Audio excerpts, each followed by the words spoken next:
Assalamualaikum warahmatullahi wabarakatuh. Alhamdulillahirabbil alamin. Kita berjumpa lagi dalam pembelajaran bahasa Indonesia.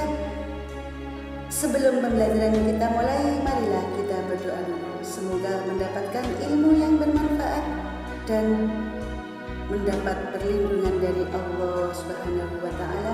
Berdoa mulai. Berdoa selesai. Anak-anakku yang soleh dan solehah, pertemuan pagi hari ini kita masih melanjutkan tentang kegiatan literasi, buku fiksi dan non-fiksi.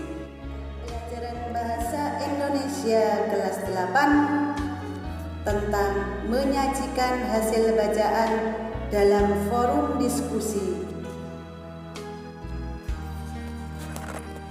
Menyajikan hasil bacaan dalam forum diskusi.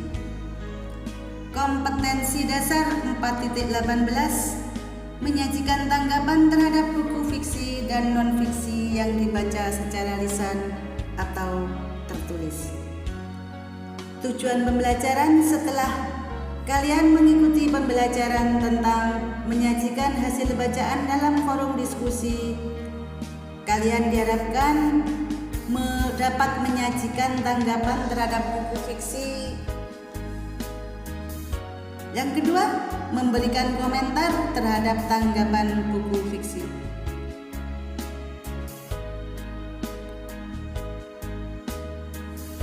Menyajikan hasil bacaan dalam forum diskusi. Yang dibahas pertama adalah daya tarik bacaan.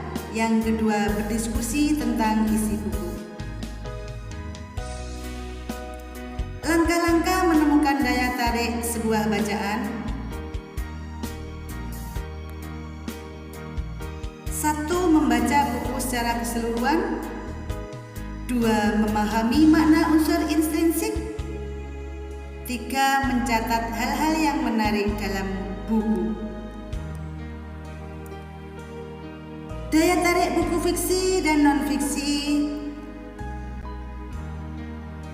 terdiri dari penokohan, alur atau latar, kelogisan argumen, kelengkapan data, dan tema atau amanat. Maksudnya di sini daya tarik buku fiksi dan non-fiksi. Yang dimaksud penokohan di sini adalah watak-watak atau karakter tokoh, alur, bagaimana jalannya ceritanya, kemudian kelogisan argumen, yang disampaikan itu apa bisa diterima, masuk akal dan sebagainya. Kelengkapan data, apakah data-data sudah lengkap, tema atau amanat, temanya apa, kemudian amanat, pesan yang disampaikan dalam pengarang. Hal-hal yang dapat dikomentari dalam buku fiksi diantaranya yaitu judul dan topik yang unik. Mengapa judul perlu dikomentari? Apakah judul sesuai dengan isi topiknya? Apakah unik dan sebagainya? Berikutnya, menggunakan kata-kata dan kalimat yang menarik. Kalimatnya itu menarik atau tidak, itu perlu dikomentari. Kemudian, memuat alur dengan konflik yang menegangkan. Apakah alurnya itu memuat konflik-konflik yang menegangkan atau hal-hal yang biasa-biasa saja.